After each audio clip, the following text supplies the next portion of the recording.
Описание представленных томограмм. Пациента 1985 года рождения от 20.11.2019 года. Область исследования. Мягкие ткани шеи контрастированием. На серии МСКТ области шеи получено четкое изображение зоны исследования в аксиальной, корональной, сагитальной плоскости. Использована трехмерная реконструкция. Анатомические пространства шеи хорошо дифференцируются. Заглоточное пространство, окологлоточное пространство, передняя и задняя шейные области не изменены. Носоглотка без патологических изменений. Щитовидная железа симметрична. Денситометрические показатели не изменены. Гортань.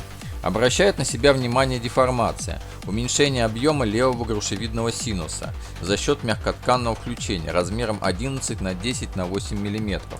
По периферии образования нативная плотность до плюс 38 по Хаунсфилду, в центре минус 35 Хаунсфилда.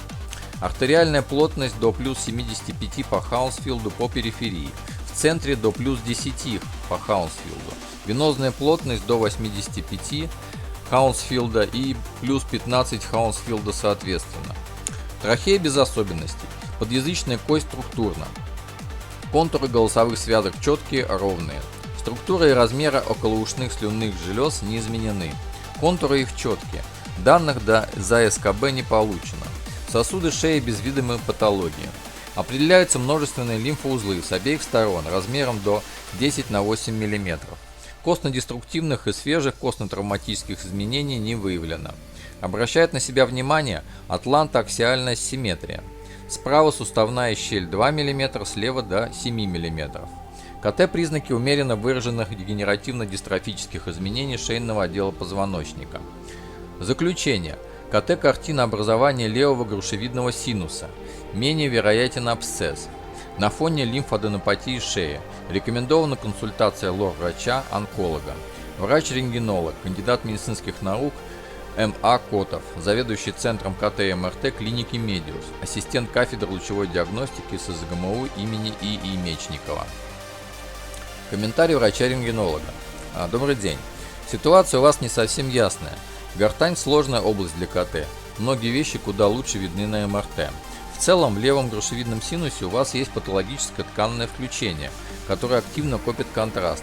Тут возможны два варианта. Первый – это опухоль. Второе – абсцесс, воспалительное заболевание. На мой взгляд, здесь скорее надо исключать образование. Это лучше делать у лор-врача или у онколога. Для этого проводится задняя ларингоскопия или эндоскопия гортани. Делать МРТ особого смысла нет, надо визуально смотреть и брать биопсию для уточнения диагноза. Атлантоаксиальная асимметрия – это подвывих второго шейного позвонка. Вы можете ощущать боль, чувство неудобства при поворотах головы. Вопрос пациента. Уважаемый Максим Анатольевич, пожалуйста, если возможно, поясните, в расшифровке КТ гортани озвучена вероятность преобладания абсцесса в левом грушевидном синусе. В описании томограмм абсцесс менее вероятен. Лор-онколог не нашел по своей части проблемы, направил к гастроэнтерологу. Лор и гастроэнтеролог не проводили эндоскопию и биопсию за ненадобностью, но сомнения остались. Как быть? Извините. Ответ врача-рентгенолога. В заключение я писал скорее про опухоль, так как есть объем ткани, неправильное контрастирование.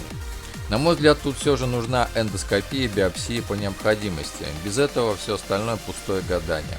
А наиболее частая патология грушевидного синуса все же онкология. Если лор-патологию исключат, то нужно смотреть пищевод. На КТ он виден крайне плохо.